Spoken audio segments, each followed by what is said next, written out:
Hello! పిల్లలు, మనవలు వచ్చి కూర్చోండి. మనం మళ్ళీ కృష్ణుడి కథ చెప్పుకుందాం. ఇలా ఈ రుక్మిణీదేవి ఒక బ్రాహ్మడితోటి తన మనసులో మాట కూడా చెప్పి ఆయన ఏ పద్ధతిగా తీసుకువెళ్ళాలో కూడా చెప్పింది. "నీ పరాక్రమమే నాకు ఓలిగా ఇయ్యి." ఓలి అంటే అప్పటి రోజుల్లో ఇప్పుడు మనం కట్నాలు అని మొన్నటిదాకా కట్నాలంటూ ఇచ్చేవారు. ఆడపిల్లని పెళ్లి చేసుకునే వరుడికి కట్నం అంటూ ఇచ్చేవారు. వాళ్ళు కూడా ఇంత ఇవ్వండి అని అడిగేవారు. అడిగినంత వారికిచ్చి చేసేవారు. ఆడపిల్లనిచ్చి పెళ్లి చేసేవారు. ఆ పద్ధతి కూడా ఇప్పుడు పోయింది. ఇప్పుడు కేవలం మీరు కట్నం అడగకూడదు అంటున్నారు ఉత్తినే మాట వరుసకి కానీ, ఇప్పుడు జరిగేదేమిటంటే సంఘంలో అనవసరపు ఖర్చులు ఎక్కువైపోయి. ఆ డబ్బిచ్చేస్తే వాళ్ళు ఆ డబ్బు తీసుకుని ఏదో బంగారం కొని ఆడపిల్లకి పెట్టడం గానీ, వాళ్ళేవో వస్తువులు, వాహనాలు, చీరలు అవి కొనుక్కోవడం, పిల్లకి కొన్ని కొనిపెట్టడం ఇలా జరుగుతూ ఉండేది. ఇప్పుడు అటు ఇటు కాకుండా ఈ కట్నం ఎప్పుడైతే మానేశారో, కట్నం వద్దని చెప్పి, అక్కర్లేని ఆర్భాటాలకి అనవసరంగా బోలెడంత డబ్బు, విపరీతమైన డబ్బును ఖర్చు పెట్టేస్తున్నారు. అటు వాళ్ళకి ఉండటం లేదు. ఇటు వీళ్ళకి దక్కటం లేదు ఆ డబ్బులు. మధ్యగా ఉత్తినే పాడైపోతున్నాయి. అందుకని ఆవిడేం చెప్పింది, "నీ పరాక్రమం, నువ్వు పరాక్రమంతోటొచ్చి" అప్పుడు అదే టైంకి జరాసంధుడు, శిశుపాలుడు కూడా యుద్ధానికంటూ వస్తారు. వచ్చిన వాళ్ళకి మా మా రాజ్యంలోకి. అంచేత వాళ్ళని ముందు నువ్వు నువ్వు యుద్ధంలో ఓడించెయి. ఓడించేసి చతురంగ బలాలతోటి రా. వచ్చి వాళ్ళని ఓడించెయి. ఓడించేసి నీ పరాక్రమమే నాకు ఓలిగా ఇయ్యి. అప్పుడిచ్చే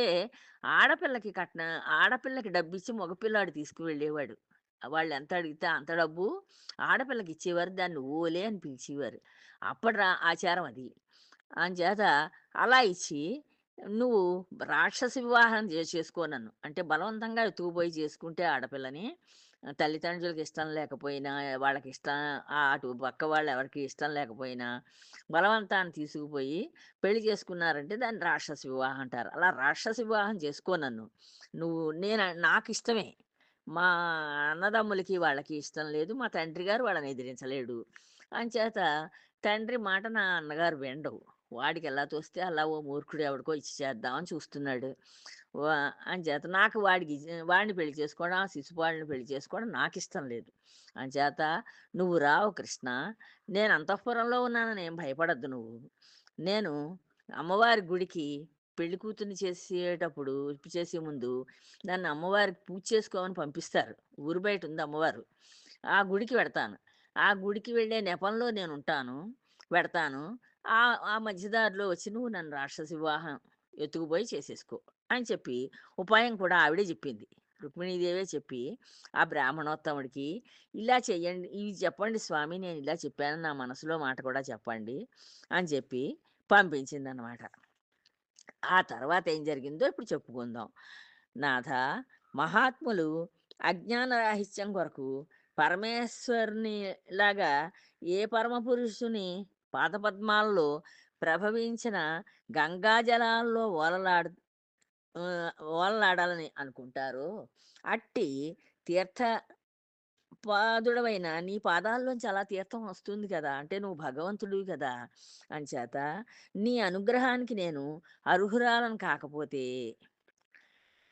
నీకు నా మీద ప్రేమ, అభిమానం ఒకవేళ లేకపోతే బ్రహ్మచర్య వ్రతనిష్ట పడతాను నేను. బ్రహ్మచర్య వ్రతనిష్ట తీసుకొని 100 జన్మాలకైనా నువ్వే నాకు భర్తగా కావాలి. 100 జన్మలు నేను ఎత్తైనా సరే నిన్నే భర్తగా పొందుతాను తప్పించి, ఇంకొకళ్ళని పెళ్లి చేసుకోను. నిన్నే ధ్యానిస్తూ నా ప్రాణాలు నీకే అర్పిస్తూ ఉంటాను అలాగా. నిన్నే తలుచుకుంటూ ఉంటాను. ఆ జన్మలో నీ పాదాల చెంతకి చేరాలి అని చెప్పి నేను కోరుకుంటూ మొత్తానికి ప్రాణం విడుస్తూ ఉంటాను. అలా 100 జన్మలెత్తినా సరే నేను మాత్రం నిన్నే పెళ్లి చేసుకుంటానని కూడా చెప్పిందనమాట. ఇది నా మనోనిశ్చయం. నేను నా మనస్సులో ఇలా నిర్ణయించుకున్నాను స్వామి అని చెప్పి కూడా చెప్పండి ఓ బ్రాహ్మణోత్తమ అని చెప్పి ఆ బ్రాహ్మడికి ఈ సందేశాన్ని కూడా చెప్పింది ఈ రుక్మిణీదేవి. ప్రాణవల్లభ, నీ మధుర వాక్కులు విననోచని చెవుల వల్ల ప్రయోజనం ఏముంటుంది? ప్రయోజనం ఏమీ ఉండదు. అంతా శూన్యమే. ఓ పురుషోత్తమా! నీ నీవు అనుభవించని సుందర సుకుమార శరీర లావణ్యం ఎందుకు కొరగాదు. ఈ శరీరానికి ఏదో ఇంత అందం ఉందని నేను అనుకుంటున్నాను.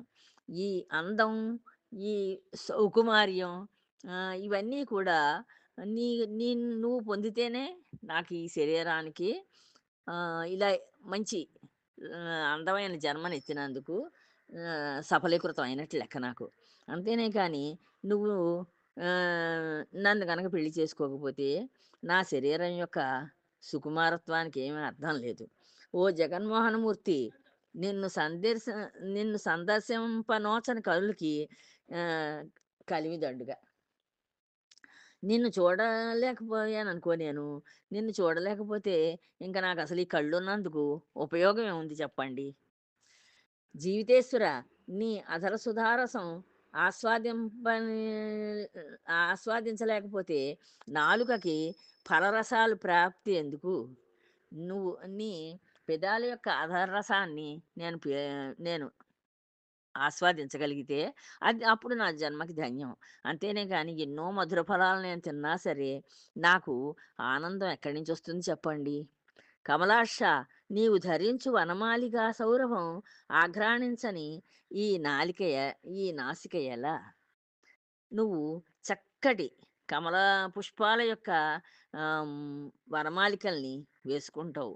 అలాంటి వాటి సౌరభాన్ని వాటిలోంచే సుగంధాన్ని నేను పీల్చలేకపోతే నా నా ముక్కు ఉండి ప్రయోజనం ఏముందో చెప్పండి? ధన్యచరిత్ర నీ పాద పరిచర్యకు ఉపకరించని ఈ జన్మ ఎన్ని జన్మలెత్తినా ఏమి లాభం అంటోందావిడ. నేను ఈ జన్మ ఎత్తినందుకు నాకు నీ పరిచర్య చేసుకోవడమే నాకు ముఖ్యోద్దేశం. అది దొరకనప్పుడు నాకు ఈ జన్మ ఎత్తిన నేను సుఖపడాలి అని అలా ఇంకా అంటే ఒకవేళ ఈయనేమైనా నిరాకరిస్తాడేమో అని అనుమానం కూడా ఆవిడకి మనసులో వచ్చి ఈ పరిపరి విధాల ఈయనకి ఈ బ్రాహ్మణోత్తముడికి చెప్పి ఇవన్నీ చెప్పండి స్వామి నేను ఇలా బాధపడుతున్నానని కూడా చెప్పండి అని చెప్పి ఆ విషయం కూడా చెప్పిందనమాట. ఈ విధంగా అగ్నిజ్యోతనుడు రుక్మిణీదేవికి పంపిన సందేశం ఆమె ఆక్ ఆకార సౌందర్యం మొదలైన విశేషాలన్నీ ఈ వెన్నునికి అంటే విష్ణుమూర్తికి అంటే ఈ కృష్ణ భగవానుడికి చెప్పారట. చెప్పి కర్తవ్యమేమో ఏలిన వారే ఆలోచించాలి. ఇంకా నేను ఆవిడ చెప్పినవన్నీ నేను చెప్పాను స్వామి. మీరు ఏం చెయ్యాలి అనేది కర్తవ్యాన్ని మీరే ఆలోచించుకోండి అని చెప్పాడాయన. ఆ అగ్నిజ్యోతనుడనే బ్రాహ్మణుడు. ఇలా చెప్తూ వైదర్భి వర్ణనకు ఉపక్రమించి ఇట్లన్నాడు. ఇంకా ఆ వైదర్భ నగరానికి ఈవిడ ఆ రాజు కూతురు.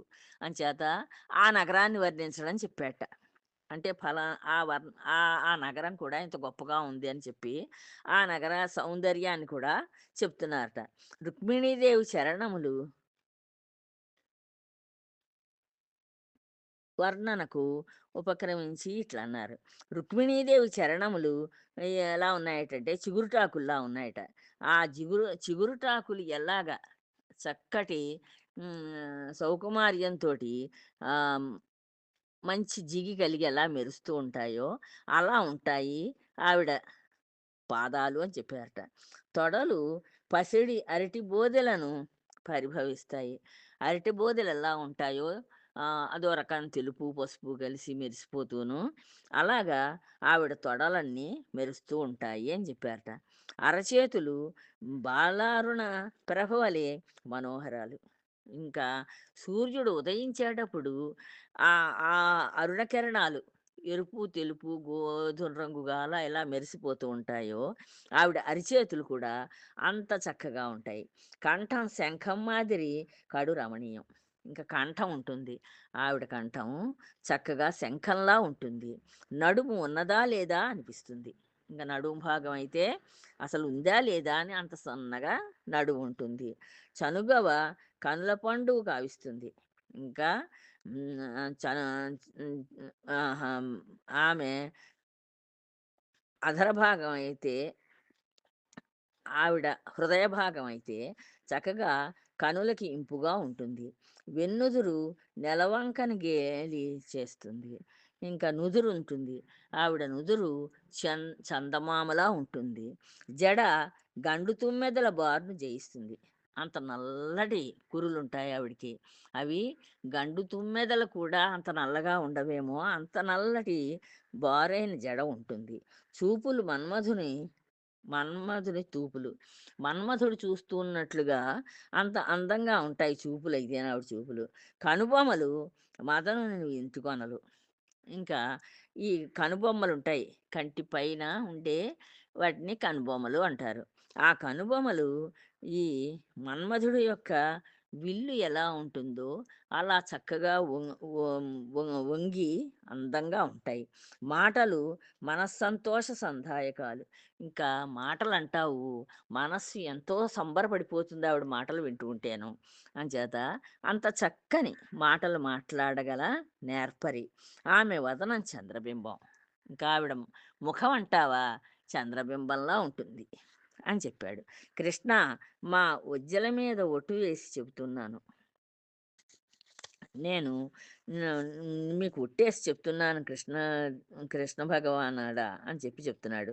నీకు రుక్మిణికి నీవు ఈడు జోడుగా ఉంటారు. ఇంకా అంతెందుకు కృష్ణుడు ఆహ్, ఆహ్, రుక్మిణీదేవికి నువ్వు ఈడు తగిన వాడవు. ఆహ్, రుక్మిణి నీకు తగింది. ఇద్దరికీ ఈడు జోడు చూడ్డానికి చాలా అందంగా ఉంటుంది చూసి వాళ్ళకి. మీకు వివాహం తప్పుగా జరుగుతుంది. బ్రాహ్మణుడు కదా! అంచేత మీకు వివాహం తప్పక జరుగుతుందని చెప్పి కూడా మళ్ళీ దీవించారు. ఆలస్యం ఇంకెందుకు? నీవు నీ వారితో కూడి ఆ వనజముఖిని కొని తేవడానికి వెంటనే బయలుదేరు. ఇంక ఆలస్యం చేయకయ్యా! ఎందుకు ఆలస్యం చేస్తున్నావు? నువ్వు మీ వాళ్ళందరితోటి కలిసి ఆ అమ్మాయిని తెచ్చుకుని హ్మ్, పెళ్లి చేసుకుందుకి బయలుదేరండి అని చెప్పాడు. వైరవర్గాన్ని నుగ్గు నుగ్గు గావించు. ఇంక నీతోటి ఎవరైనా యుద్ధం చేస్తే వాళ్ళని చితక్కొట్టి పిండి పిండి చేసేయండి. లోకానికి మేలు చేకూర్చు. ఈ లోకానికి మంచి చేయండి అని చెప్పాడు. అప్పుడు ఈ శ్రీకృష్ణుడు కుండిన నగరానికి రథారూఢుడై బయలుదేరాట. ఈ రీతిగా పలుకుతున్న ఆ బ్రాహ్మణుడు వాళ్ళ విదర్భ రాజకుమారి పంపిన వార్తను, ఆమె రూపం, చక్కదనం, మున్నగు విశేషాలు అన్నీ తెలుసుకున్నాడు ఈ కృష్ణ భగవానుడు. తెలుసుకుని సావధానంగా ఆలకించాడు. చక్కగా మనస్సులో అవన్నీ ఆయన ఏమేం చెప్పాడో అవన్నీ ఒకసారి మళ్ళీ నెమరు వేసుకుని అన్నీ ఆలోచించుకున్నాడు. ఆలోచించుకుని తన చేతితో అగ్నిజ్యోతకుని చేయి పట్టుకున్నాడు. తను చక్కగా ఆ బ్రాహ్మడి యొక్క చేతిని తన చేతితోటి పట్టుకొని నవ్వుతూ ఇలా చెప్పాట ఆయనకి మళ్ళీను. పండిత ప్రశంసలు పడసినవాడా, రుక్మిణి మీద నాకు అర్గళమైన కోరిక. అప్పుడు ఆ పండితుడు చెయ్యి పట్టుకుని ఈ కృష్ణ భగవానుడు చెప్తున్నాడు. నువ్వు పండితులందరిలోనూ ఓ శ్రేష్టమైన వాడా, రుక్మిణి మీద నాకు కూడా కోరికుందయ్యా. నేను రుక్మిణి యొక్క అందచందాలు, ఆవిడ గుణగణాలు అన్నీ తెలుసుకున్నాను. నేను వారు వీరు చెప్తుంటే విని నేను కూడా ఆవిడ మీద మనసు నిలుపుకున్నాను. కనుకనే రేయి నేనెన్నడూ నిద్రించి ఎరుగ. అలా వినడం వల్ల అవన్నీ ఆ రుక్మిణిని వర్ణించి వాళ్ళు చెప్పడం వల్ల అవన్నీ ఆవిడ గుణగణాలు, అందచందాలు అన్నీ నాకు తెలియడం వల్ల నేను రాత్రి నిద్రపోవటం లేదు. నాకు నిద్ర రావటం లేదు. రుక్మి మా పెండ్లి కోరవలేక చెడు తలుపులతోటి ఉన్నాడని నాకింతకు ముందే తెలుసు. నాకు ఆవిడ అన్నగారున్నాడే, ఆ అన్నగారు రుక్మి మా పెళ్ళికి వాడు అడ్డం పడదామని చూస్తున్నాడని చెప్పి, వాడు వేరే ఆలోచనలో ఉన్నాడని కూడా నాకు మునిపే తెలుసునండి. కొయ్యను మధించి కొత్తదొక అగ్నిజ్వాలను వెలికి తెచ్చిన విధంగా శత్రువర్గాన్ని ఛేదించి కన్యారత్నాన్ని గైకొంటాను. నేను కొయ్య కొయ్య అంటే కర్ర. ఆ కర్రని మధించడం అంటే ఇంకో కర్రతోటి రాపాడిస్తారు. రాపాడించి అప్పుడు నిప్పు పుట్టిస్తారు. అది ఎలాగైతే నిప్పు పుట్టించి ఆ నిప్పుని బయటికి లాగుతారో ఆ కర్రలోంచి, నేను ఆహ్, అదే విధంగా ఆ శత్రువర్గాన్నంతటిని గూడా జయిస్తాను. జయించి ఆ కన్యారత్నాన్ని నేను తెచ్చుకుంటాను అని చెప్పి ఈయన కూడా ప్రతిజ్ఞ చేశాడు. కృష్ణ భగవానుడు కూడా ప్రతిజ్ఞ చేశాడు. నేను విదర్భ దేశం వస్తాను. ఈ మళ్ళీ ఈయన సందేశం పంపుతున్నాడనమాట ఆ రుక్మిణీదేవికి. నేను విదర్భ దేశానికి రావడానికి సిద్ధంగానే ఉన్నాను. అలవోకగా కుండిన నగరం ప్రవేశిస్తాను. నేనెంతో తేలిగ్గా, చాలా సులభంగానే నేను ఆ కుండిన నగరంలోకి ప్రవేశించగలను. చిటికలో రుక్మిణిని తెస్తాను. చిన్ చాలా తక్కువ కాలంలోనే శ్రమ లేకుండా నేను రుక్మిణీదేవిని చేపట్టి తీసుకొస్తాను. విరోధులు నిరోధిస్తే ఆహ్, ఆహవర ఆరవరంలో హతమారుస్తాను. ఎవళ్ళైనా విరోధులు నన్నేదన్నా అడ్డం కొట్టారనుకో ఆ రుక్మిణిని తీసుకురాడానికి, అప్పుడు ఆ యుద్ధంలోనే వాళ్ళని చంపి పారేస్తాను. గోవిందుడు ఈ విధంగా వచించి వివాహ ముహూర్తం ఎప్పుడో అగ్నిజ్యోతనుడిని అడిగి తెలుసుకున్నాడు. మళ్ళీ ఈ బ్రాహ్మణ్ణే అడిగాడంటే బ్రాహ్మలే పెట్టాలి మరి ముహూర్తం పెట్టాలంటేను. అంచేత మాకు వివాహానికి ఎప్పుడు బావుందో చెప్పండి స్వామి అని చెప్పి కృష్ణ భగవానుడు మళ్ళీ ఈ అగ్నిజ్యోతనుడనే ఆ రుక్మిణి పంపిన బ్రాహ్మణ్ణి అడిగారట. అడిగితే తన ఆజ్ఞానుసారం సారథి అయిన దారకుడు శైబ్యం, సుగ్రీవం, మేఘపుష్పం, వలాహకం అనే 4 అశ్వాలను పూజించి ఆయత్తపరుచుకొని తెచ్చిన రథాన్ని సిద్ధ సంకల్పుడైన శ్రీకృష్ణుడు అగ్నిజ్యోతంతో పాటు అధిరోహించాడు. సరే ఇప్పుడే మంచిదని చెప్పినట్టున్నాడాయన. అంచేత వెంటనే 4 రథాలని కట్టిన ఒక రథాన్ని తీసుకొచ్చారట అక్కడికి. ఆ రథాన్ని ఈ అగ్నిజ్యోతనుడనే బ్రాహ్మణ్ణెక్కించి, ఈ కృష్ణ భగవానుడు కూడా ఎక్కి వెడుతున్నారు. ఒకే రాత్రి పయనించి ఆహ్, ఆహ్, ఆనర్తక దేశాలు దాటి వెన్నుడు విదర్భకు విచ్చేశాడు. ఓ రాత్రంతా ప్రయాణం చేశారట ఆ రథంలో. ప్రయాణం చేస్తే ఆ మధ్యలో ఉన్న దేశాలన్నీ దాటుకుంటూ నెమ్మది నెమ్మదిగాను విదర్భకి చేరారట. అక్కడ కుండిన నగరాధిపతి భీష్మకుడు కుమారునకు లోబడి కుమార్తెను శిశుపాలుడికిచ్చుటకు ఒప్పుకొని శుభకార్య ప్రయత్నాలు చేయించసాగాడు. అక్కడ మరి ఈ కొడుకు ఏమో బలవంతుడు. తండ్రి కొంచెం పెద్దవాడైపోవడం చేత బలహీనుడయ్యాడు. ఇంకా ఇంటికి పెద్ద కొడుకు. వాడు చెప్పినట్టు విని తీరాలి. అందుకని ఆయనేం చేశాడు, ఈ ఈ భీష్మకుడు ఆయన పేరు. ఆహ్, కుండిన నగరానికి రాజు అసలు భీష్మకుడనే రాజు. ఆయన కూతురు ఈ రుక్మిణీదేవి. ఆయన కొడుకు ఈ రుక్మి. ఆహ్, ఈ ఈ అన్నగారు ఈ రుక్మి ఇది రుక్మిణిని శిశుపాలుడికిచ్చి పెళ్లి చేస్తాను అంచేత శుభకార్యం మన ఇంట్లో అలా జరగాలి అని చెప్పి తండ్రిని ఒప్పించాట. ఒప్పించి అక్కడ పెళ్లి పనులన్నీ చేయిస్తున్నారు. పెళ్లి పనులు జరుగుతున్నాయి ఆ నగరంలోను. నగరమంతా అలంకరించారు. చక్కగా ఆ కుండిన నగరం అంతా అలంకరణలతోటి శోభాయమానంగా ఉందిట. మండపాలు, సందులు, రాజవీధులు, అంగడి ప్రదేశాలు చక్కగా తుడిచి శుభ్రం చేశారట. మంచి గంధం కలిపిన నీళ్లు ఆహ్, ఆ వీధులన్నీ చల్లారట. కలువ పువ్వు దండలతో మనోహరమైన నానావిధ తోరణాలు కట్టారు. కలగ పువ్వులు, మిగతా పువ్వులు, ఆకులు అన్నీ కలిపి చక్కటి మామిడాకుల తోరణాలు అన్నీ ఎంతో అందంగా ఆ ఊరంతా అలంకరించి కట్టారట. అన్ని ఇండ్లను చక్కబరచి కర్పూరంతోటి, కుంకుమతోటి ముగ్గులు పెట్టి అగరుధూపాలు వేశారు. కర్పూరంతోటి చక్కగా కుంకుమ ఇవన్నీ కలిపి ముగ్గులు పెట్టారట ప్రతి ఇంటి దగ్గర కూడాను. ఆహ్, అగరధూపాలు వేశారట. అన్ని చోట్ల ఆడవారు, మగవారు రంగురంగుల వస్త్రాలతో, రకరకాల పూదండలతో, కొంగురొత్త బట్టలతోటి, నగలతోటి, మైపోతలతోటి చక్కగా వాళ్ళు అలంకరించుకొని ఉన్నారట. ఆ ఊళ్ళో ఉన్న ఆడ, మగ అందరూ కూడాను. చక్కటి అంటే మనం కూడా పెళ్ళికి వెళ్ళేటప్పుడు మరి మంచి బట్టలు కట్టుకుంటాం కదా! ఉన్న వాటిలో మంచి బట్టలు కట్టుకుంటాం. అలాగే వాళ్ళు కూడా రంగురంగుల కొత్త బట్టలు కట్టుకున్నారట. మంచి మంచి బట్టలు కట్టుకున్నారు. ఆడవాళ్ళు, మగవాళ్ళు కూడా అలంకరణలు చేసుకున్నారట. రకరకాల పూదండలు, కొత్త కొత్త రకరకాల నగలు వేసుకున్నారట. పైన సెంట్లు, అత్తర్లు ఇవన్నీ పూసుకున్నారు.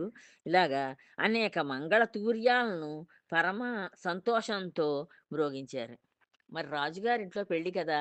అందుకని మంగళవాద్యాలు చక్కగా మోగుతున్నాయిట. పట్టణమంతా మహావైభవంతో పరిఢవిల్లింది.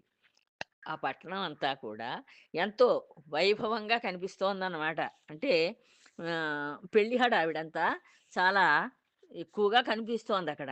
కానీ వాళ్ళనుకున్న పెళ్ళికొడుకు వేరు. ఈవిడ హ్మ్. సందేశం ఇచ్చి రప్పిస్తున్న పెళ్ళికొడుకు వేరు.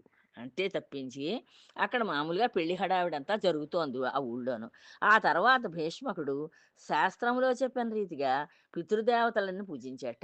ఆ తండ్రి గారు, రుక్మిణి తండ్రి గారు భీష్మకుడు పితృదేవతలను ముందు పూజించాలని చెప్పారట బ్రాహ్మలు. అందుకోసమని ఆయన పితృదేవతల్ని ముందుగా పూజించారట. భూసురులకు భోజనం పెట్టించి వారిచే మంగళాశీర్వచనాలు పఠింపజేశారు. యాం ఈ బ్రాహ్మలందరికీ కూడా చక్కగా భోజనాలు పెట్టించారట. భోజనాలు పెట్టించి వాళ్ళ చేత మంగళ ఆశీర్వచనాలు చేయించారట. రుక్మిణికి తలంటు స్నానం చేయించి ఆమెను వస్త్రద్వయంతో రత్నాభరణాలతో అలంకరింపజేశారు. ఇంకా రుక్మిణి అయితే తలంటు అంటారట. తలంటు అంటే ఆవిడికి చక్కగా కొత్త బట్టలు కట్టి రత్నాభరణాలు పెట్టి అలంకరించి చక్కగా ముస్తాబు చేశారు పెళ్లి కూతురు కింద. బ్రాహ్మణులు రుక్కు, యజస్సు, సామము, అథర్వణము అనే 4 వేదాల్లోని మంత్రాలతో స్వస్తి పుణ్యాహవచనాలు చేసి నిర్విఘ్నంగా పరిణయ మహోత్సవం పరిసమాప్తి చెందడానికి రక్షా కంకణాలు గావించారు. ఇంకా ఈ వీళ్ళకి పెళ్లి చేసి వాళ్ళకి చేతులకి కంకణాలను కడతారు. అవి కడితే ఏ పెళ్ళిలో ఎటువంటి విఘ్నాలు జరగకుండగా నిర్విఘ్నంగా, ఆనందంగా ఆ పెళ్లి జరుగుతుందని చెప్పి ఆ కంకణాలవి కూడా కట్టారట. ఈ బ్రాహ్మణోత్తములు. పురోహితుడు గ్రహశాంతికై వేదోక్త విధానంతో హోమం గావించారు. ఇంక ఈ బ్రాహ్మలు చక్కగా ఏ ఏమి గ్రహాలన్నింటికి శాంతి చేయడం కోసానని హోమాలు కూడా చేశారట. భీష్మకుడు నూతన దంపతుల క్షేమానికై బ్రాహ్మణులకు నువ్వులు, గోవులు, వెండి, బంగారం, వస్త్రాలు మొదలైన దానాలు చేశారు. ఇంకా ఈ భీష్మక మహారాజు తన కూతురు పెండ్లి క్షేమంగా జరగాలని, ఈ నూతన దంపతులు సుఖంగా ఉండాలని ఆహ్, ఆ బ్రాహ్మణులందరికీ నువ్వులు దానం చేశారట. గోవుల్ని, వెండిని, బంగారాన్ని, వస్త్రాల్ని ఇలా మొదలైన దానాలు ఎన్నో రకాల దానాలు కూడా ఆ భీష్మక మహారాజు చేశారట. ఇలా పెళ్లి తంతంతా ప్రారంభమై నడుస్తోంది. తర్వాత విషయం మనం తర్వాత చెప్పుకుందామమ్మా. ఉంటాను. ప్రస్తుతం మనందరం పెళ్లివారం అన్నమాట. రుక్మిణీదేవి పెళ్లివారం. తర్వాత కృష్ణ భగవానుడు రావడం, ఆవిడని తీసుకువెళ్ళి పెళ్లి చేసుకోవడం ఇవన్నీ ఉంటాయి. అవి విందాం. వచ్చి మళ్ళీ కథలో చెప్తాను అవన్నీను. ఉంటాను. జై శ్రీరామ్.